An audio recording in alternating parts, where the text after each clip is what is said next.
சூடி கொடுத்த சூடர் கொடியே தொல்பாவை பாடியருள வல்ல பல்வலையாய் நாடினி வெங்கடவர்க்கு என்னை விதி என்ற இம்மாற்றம் நாம் கடவா வண்ணமே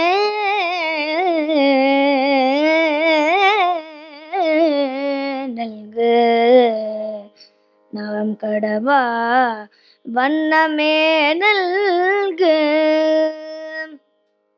जय श्री गोदा कृष्णा, जय श्री गोदा कृष्णा, जय श्री गोदा कृष्णा, जय जय हो.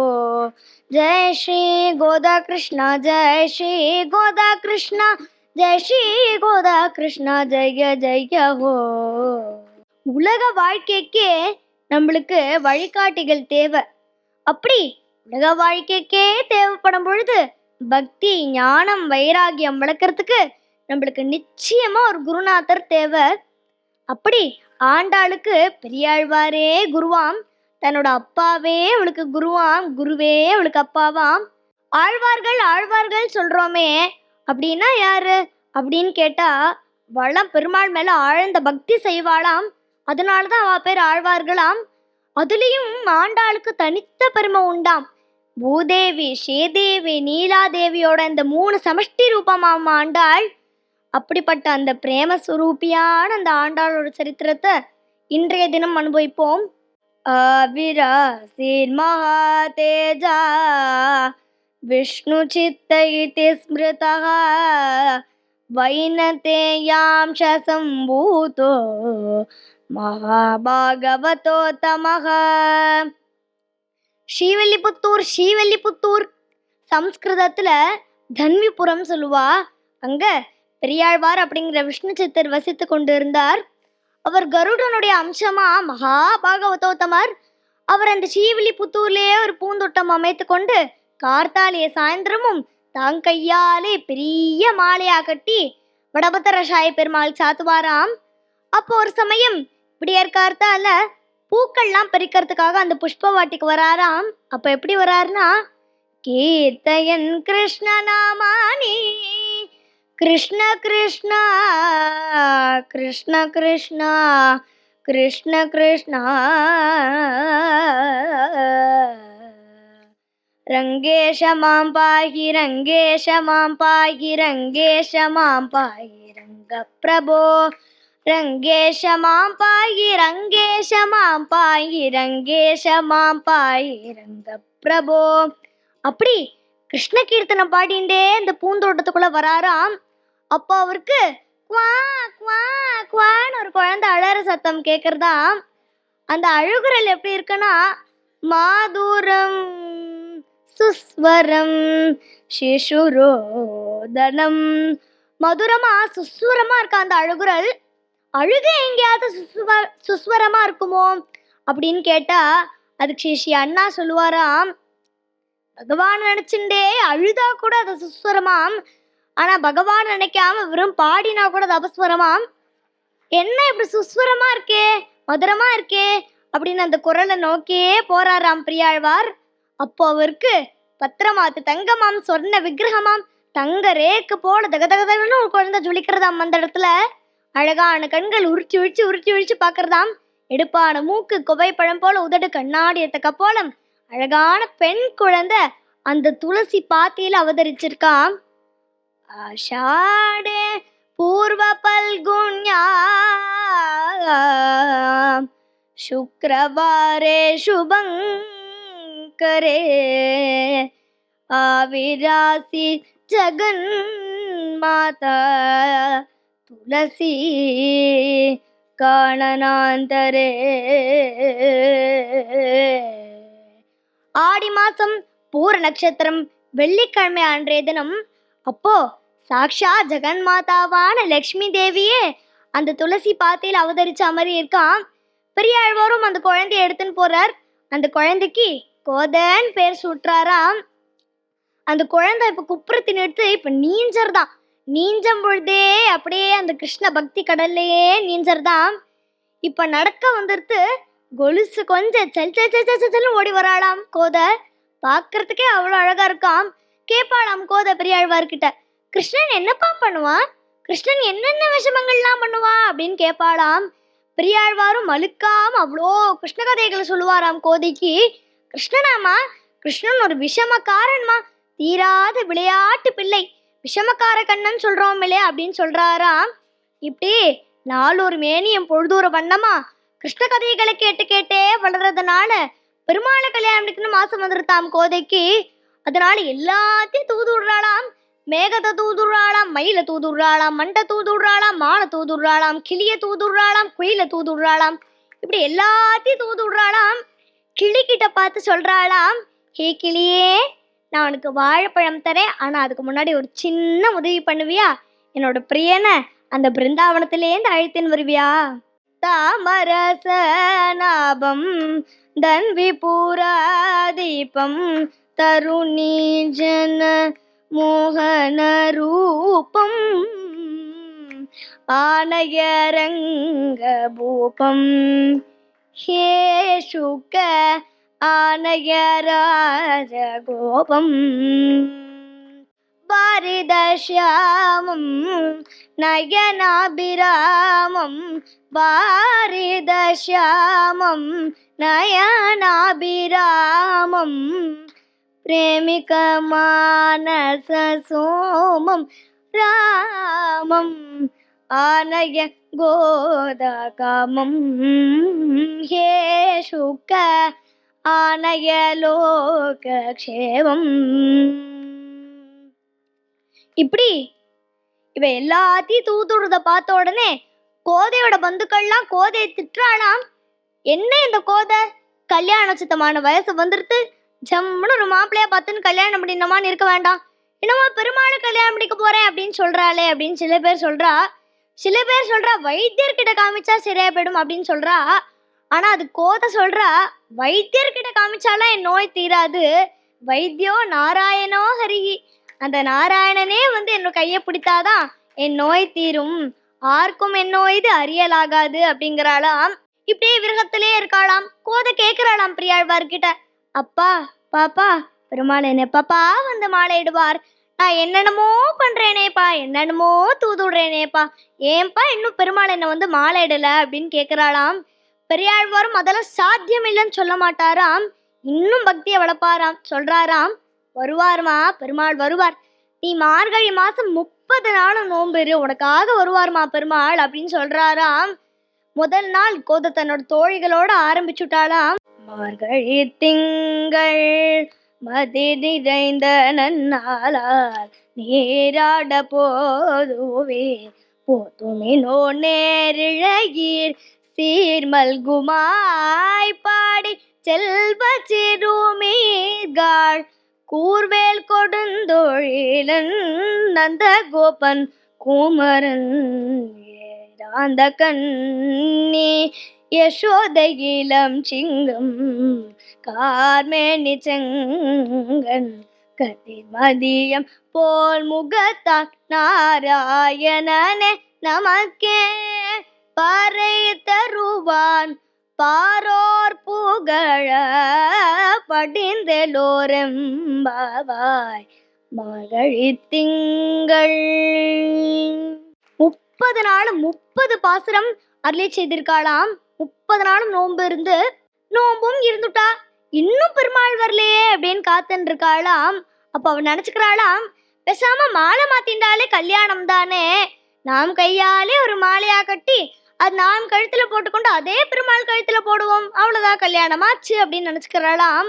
மறுநாள் கார்த்தால தன்னை ஜம்முன்னு ட்ரெஸ் பண்ணிக்கிறாளாம். இப்படி குணிக்கின் முனிக்கின்னு அப்படி வந்துக்கிறாளாம் கோதை. அந்த கண்ணாடியில் அந்த மாலையை அப்படி போட்டுட்டு இப்படி பாத்துக்கிறாளாம், நான் பெருமாளுக்கு ஏத்தவளா இருப்பேனா, சரியா இருப்பேனா அப்படின்னு பாத்துக்கிறாளாம். தாரயந்தி ஸ்வயம் கோதா தாமாலாம் பிரேம பூர்வகம் ஆத்மானம் முகுரே திருஷ்டுவா சம்பிராப பரமாமுதம். அப்படி அந்த மாலையை தன் கழுத்துல போட்டுக்கிறாளாம். பெரியாழ்வாரும் எப்பொழுதும் போல வரார். அவருக்கு இந்த எந்த விஷயமும் தெரியாது. இவர் சூடி கலைந்த மாலையை தான் பெருமாளுக்கு கொடுக்க போறான்னு எதுவும் தெரியாது. அவர் அப்படி வந்தோடனே சட்டுன்னு அந்த மாலையை ஊற்றி இப்படி வச்சுட்டாளாம் கோதை. அப்பா பெருமாளுக்கு மாலைப்பா அப்படின்னு தராளாம். பெரியாழ்வாரும் அந்த மாலையை எடுத்துக்கிறார். அந்த கோவில் அந்த அர்ச்சகர்கிட்ட கொடுக்குறார். அர்ச்சகரும் அந்த மாலையை அப்படி போடலான்னு அப்படி வந்த உடனே அதுல கேச பாசங்கள்லாம் சிக்கி இருக்காம். கூந்தல் மனம் வீசி இருக்கு. ரொம்ப கோபம் வந்துருதா அந்த அர்ச்சகருக்கு. கேக்குறாராம் பெரியாழ்வார்கிட்ட, என்ன பெரியாழ்வாரே இப்படி அபச்சாரம் பண்ணி விட்டீரே, யாரோ சூடைக்கலை இந்த மாலையை அப்படி பெருமாளுக்கு கொடுத்திருக்கீரே அப்படின்னு தூக்கி வாரி போட்டுதான் பெரியாழ்வாருக்கு. அந்த மாலையை எடுத்துட்டு ஓட்டம் நடையமா தன்னோட ஆத்துக்க போறாராம். அந்த மாலையை அப்படி வச்சுட்டு தான் கையாலே கிடுகிடுகிடுன்னு ஒரு மாலையா கட்டி அந்த கோவிலுக்கு எடுத்துன்னு போறாராம். எப்படி இருக்கும் கோதைக்கு, என்னோட மாலையை கூட இந்த பெருமாள் ஏத்துக்கல, என்னை எப்பதான் ஏத்துக்க போறார் அப்படின்னு அழுதுன்னு இருக்காளாம் கோதை. பெரியாழ்வாரும் இந்த புது மாலையை அந்த அர்ச்சகர்கிட்ட கொடுக்கிறார். அர்ச்சகரும் அந்த மாலை அப்படி போடலான்னு அப்படி வந்த உடனே ஒரு அசரீர வாக்கு கேட்கறதாம், பெரியாழ்வாரே எனக்கு இந்த புது மாலை வேண்டாம், கோதை சோடி கலைந்து அந்த மாலை எனக்கு போடுங்கோ அப்படின்னு. எப்படி இருக்கும் பெரியாழ்வாருக்கு. சந்தோஷமா அந்த கோதையோட மாலை எடுத்துன்னு அந்த பெருமாள் சாத்துறாராம். மறுநாள் கார்த்தால கோதை ஓடோடி வராராம் பெரியாழ்வார்கிட்ட. சொல்றாளாம், அப்பா கனவு கண்டேன்பா, பெருமாள் என்ன மாலையிடுற மாதிரி கனவு கண்டேன்பா அப்படின்னு நம்பிக்கை வந்துருத்தாம் பெரியாழ்வார்க்கு. இனிமே எந்த க்ஷணம் எந்த நிமிஷம் வருவார் தெரியாது பெருமாள் அப்படின்னு அந்த வாசல் திண்ணையிலே உட்காந்துருக்காராம். அப்ப அவருக்கு ஏதோ பல்லாக்கு வருஷத்தம் கேக்குறதாம். அவர் நினைச்சுட்டு இருக்கார் ஏதோ ராஜாதிராஜர் அந்த பல்லாக்குல வரான்னு நினைச்சுட்டு இருக்கார். ஆனா வரது யாரு, நம்ம ரங்கராஜராம். ராஜ ராஜ ராஜ ராஜ ராஜசேகரா ரங்கராஜ தேவராஜ ராஜ சுந்தரா ராஜ ராஜ ராஜ ராஜ ராஜ ராஜ ராஜ ராஜ ராஜசேகரா ரங்கராஜ தேவராஜ ராஜ சுந்தரா. அப்படி ராஜ ராஜ ராஜ ராஜ டன் டன் அந்த பல்லாக்கு வருஷத்தம் கேட்கறதாம். அப்போ சல்னு ஒருத்தர் அந்த பல்லாக்குல இருந்து வந்து குதிச்சாராம். பார்த்தா ரங்கமன்னாரே வந்திருக்கார். பெரியாழ்வார்கிட்ட ரங்கமன்னார் கோதையை கேட்டு வாங்கிண்டாராம். கோதைக்கும் வாரணம் 1000 சூழ கனா கண்டேன் தோழினான் அப்படின்னு என்னன்னா தன்னோட கனவுல பார்த்தாலோ அத்தனையும் நேரில் நடக்கிறதாம். முத்து பந்தல் என்ன, மத்தளம் கொட்டுறது என்ன, மாவள தோரணம் என்ன, பேரி வாத்தியங்கள் என்ன, அஷ்டாதச வாத்தியங்கள் என்ன, எல்லாம் சமிருத்தியா தயாரா இருக்காம். தத்ர கழு சகல புவன மகீயமானயா ஸ்வசவில பலானில ஸ்பர்ஷ மாத்திர பவித்ரீ கிருத லோகயா உபயதோ வாகின்யா சுவர்ண தடின்யா ஸ்வபாகுப்யாமிவ சமாலிங்கேதே जाती मल्लिका मालती केतकी जावंतकी मर्वगाती कुसुम समृद्धि बिहि पटगानक दुंदुबि बेरी मृदंग मत्तल कागण दुरिय तुम्बुरु वीणा वेणु नूपुर मट्टु कडिंडि मडमरुक जज्जरि जल्लरि धवल शंख पणव पटगाती मंगलवाद्य प्रतिध्वनित दिशा मुखे प्रकटित गोपी प्रेम स्वरूपाय प्रेमी मंडलैस्तत्र गोदायाश्च विवाह महोत्सवः प्रारभ्यते. அத்தனை உறுப்புகளும் கூட்டிட்டாளாம். இப்போ ஆண்டாளும் ரங்கமனாரும் நேருக்கு நேர மாலை மாத்திக்க போறாளாம். மாலை சாற்றினாள் கோதை மாலை மாற்றினாள் மாலடைந்து மதிலரங்கன் மாலை அவர்தன் மார்பிலே மையலாய் தையலாய் மாமலர் கரத்தினாள் மையலாய் தையலாய் மாமலர் கரத்தினாள் ரங்கராஜனை அன்பர் தங்கள் நேசனை ஆசி கூறி பூசுரர்கள் பேசி மிக்க வாழ்த்திட அன்புடன் இன்பமாய் ஆண்டாள் கரத்தினாள் மாலை சாற்றினாள் கோதை மாலை மாற்றினாள் மாலை சாற்றினாள் கோதை மாலை மாற்றினாள் கோதை மாலை மாற்றினாள் கோதை மாலை மாற்றினாள். இப்போ மாங்கேதனமாக போட்டான். மாங்கல்ய சூத்திரம் கண்டேபி பவந்த ஷ்யாம சுந்தரஹா ததா சப்தபதிம் கிருத்வா லாஜஹோமஞ்சகார சப்தபதி லாஜஹோமம்னு நடக்கிறதாம். இப்படி பிரேம பக்தியாலே ஆண்டாள் ரங்கமன்னாரோட திருவடியை அடைஞ்சாலாம். எல்லாரும் இப்படி மார்கழி மார்கழின்னு உற்சாகமா இருக்கிறதுக்கு காரணமே ஆண்டாள் தானே. இந்த விஜயஸ்ரீ மார்கழி வைபவத்துல இந்த ஆண்டாள் கல்யாணத்தை சொல்ற பாக்கியம் அடியனுக்கு கிடைச்சிருக்கு. இந்த பாக்கியத்தை கொடுத்து என்னுடைய குரு ஸ்ரீமதி விஷாகாமணியை வணங்கி அடியேன் பூர்த்தி பண்ணிக்கிறேன்.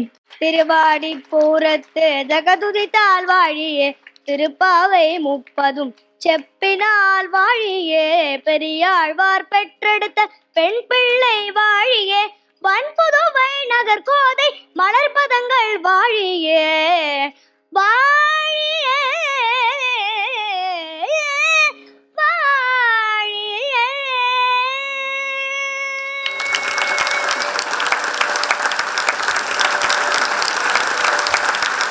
ஐ எம் எக்ஸ்ட்ரீம்லி ஹாப்பி. எனக்கு என்னமோ சாட்சாத் எல்லாருமே அவாவாளோட சொந்த சரித்திரத்தை வந்து சொன்ன மாதிரியே இருந்தது. Let's all give a big hand to our kids.